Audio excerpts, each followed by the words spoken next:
A ver, imaginen por un momento que se pudieran predecir los mercados, pero no con intuición o con análisis de gráficos, sino con puras matemáticas. Pues bien, esta es la historia de cómo un grupito de matemáticos súper discretos, con un genio llamado Jim Simons a la cabeza, usaron una forma totalmente nueva de ver las cosas para plantarle cara a Wall Street. Y oye, vaya si ganaron. A principios de los 90, esta frase lo resumía todo. Así es como pensaba Wall Street. Allí, lo que mandaba era la investigación, el análisis de toda la vida y, sobre todo, el olfato del inversor. Por eso, la idea de los quants, o sea, de empresas que usaban ordenadores para decidir dónde meter el dinero, pues sonaba a chiste, vamos. Que un algoritmo pudiera superar a la experiencia humana era para muchos casi un insulto. Bueno, pues vámonos a 1991. En ese momento, Jim Simons, que había sido profesor y hasta descifrador de códigos, está sudando tinta para sacar adelante su fondo, Renaissance Technologies. Y ojo, aunque ya había tenido algunos aciertos, la gente con dinero, los de siempre, pues no se fiaban a un pelo de él. Simons, que iba a tope de confianza, se reúne con un pez gordo, el inversor Donald Sussman. Le dice que ha dado con la tecla, que su modelo por fin funciona de verdad, y le pide $10 millones, una cantidad que podría cambiarlo todo. Pero Sussman, aunque se queda impresionado, ya había apostado por la competencia. Así que la respuesta fue un no, un portazo en las narices, vaya. Y claro, el problema de fondo era doble. Primero, Simons no soltaba prenda de cómo funcionaban sus modelos. Era una caja negra, nadie sabía qué demonios había ahí dentro. Y segundo, sus comisiones, un 5%, más del doble de lo normal. El resultado era lógico, nadie quería invertir en algo que no entendía y que encima era carísimo. Así que, ¿qué haces cuando te dan con la puerta en las narices y tienes a la competencia pisándote los talones?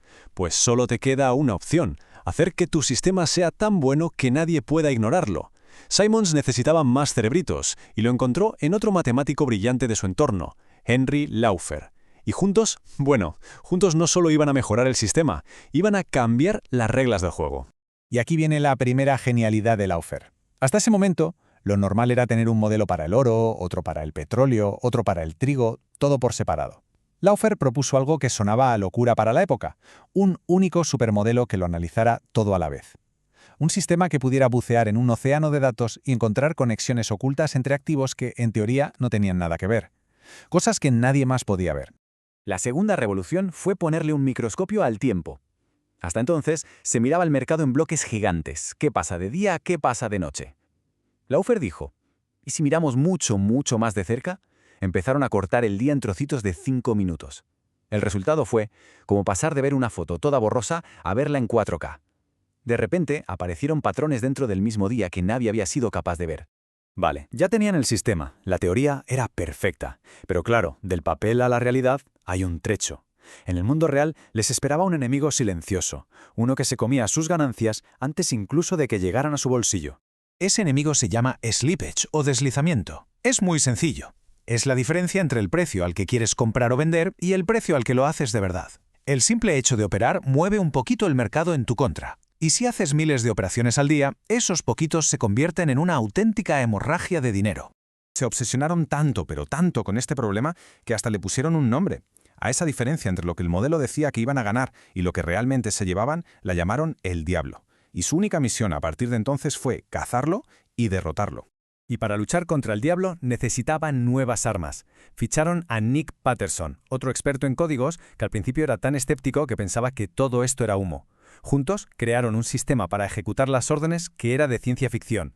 Cortaban las operaciones en trocitos, las mandaban a diferentes mercados a la vez, buscaban los momentos del día con más gente operando para pasar desapercibidos. Básicamente, usaron las mates para hacerse invisibles en el mercado. Y ¡pum! Funcionó. Pero no es que funcionara, es que fue una auténtica locura. Los beneficios se dispararon a un nivel tan absurdo que en el equipo empezó a surgir una pregunta mucho más profunda. La cuestión ya no era cómo ganaban dinero, sino por qué. ¿Cuál era el secreto de verdad? La prueba de fuego llegó en 1994. Fue un año horrible para los mercados, la Reserva Federal subió los tipos de interés y casi todo el mundo perdió dinero. Y ellos, pues su fondo, Medallion, consiguió una rentabilidad del 71%. Repito, un 71%. Eso no es suerte, eso es otra cosa, y necesitaba una explicación. Esto nos lleva a la pregunta del millón. A ver, seamos claros. En la bolsa el dinero no aparece de la nada. Si alguien gana, es porque otro pierde. Entonces, si esta gente se estaba forrando de una manera tan consistente, ¿quién estaba pagando la fiesta? La respuesta que dio Henry Laufer fue corta, pero lo decía todo. Son un montón de dentistas. Obviamente no es que tuvieran nada en contra de los dentistas. Era su forma de llamar a los inversores aficionados, a los que operan más con el corazón que con la cabeza, movidos por el pánico, la euforia o el exceso de confianza. Y ahí estaba la clave de todo. Lo que habían construido, casi sin querer, era una máquina que no predecía el precio del trigo o del petróleo, predecía el comportamiento humano. Su sistema estaba diseñado para detectar y aprovecharse de nuestros errores más típicos como inversores, el miedo a perder, la manía de seguir a la masa, el pánico. En resumen, era una máquina de ganar dinero a costa de la irracionalidad humana. Pero claro, un éxito tan bestial empezó a traer sus propios problemas. Problemas igual de complicados que los que acababan de solucionar. Porque a veces, como se suele decir, se puede morir de éxito. Para empezar, se hicieron tan grandes que ya no eran invisibles. Sus propias operaciones movían los precios, y eso les perjudicaba. Luego, la competencia, que no es tonta, empezó a oler la sangre y a espiarles para copiarles. El secretismo se volvió enfermizo. Y para colmo, Simons no tenía suficiente. Quería un imperio. Pero el modelo que les había hecho de oro estaba llegando a su límite. Y justo en medio de todo este torbellino profesional, la vida le dio a Simons el golpe más duro que se puede recibir. En 1996, su hijo Paul murió en un accidente de bici con solo 34 años. Fue un mazazo terrible que lo dejó hundido y lo apartó de todo durante semanas. Cuando volvió, los que estaban a su lado notaron que algo había cambiado. La tragedia parecía haberle puesto una especie de coraza, una determinación de acero. Regresó al trabajo con una energía renovada y un solo objetivo entre ceja y ceja: conquistar el mercado que se les resistía, el más grande, el más difícil, el pez gordo, el mercado de acciones. Era el único camino para seguir creciendo. Y con esto, el escenario estaba listo para la batalla final. La pregunta que flotaba en el aire era gigantesca. ¿Sería su máquina de explotar los miedos y errores humanos lo bastante potente como para conquistar el santo grial de las finanzas? ¿Podrían hacer lo mismo en el mercado de acciones, el más complejo de todos? De la respuesta a esa pregunta dependía todo su legado.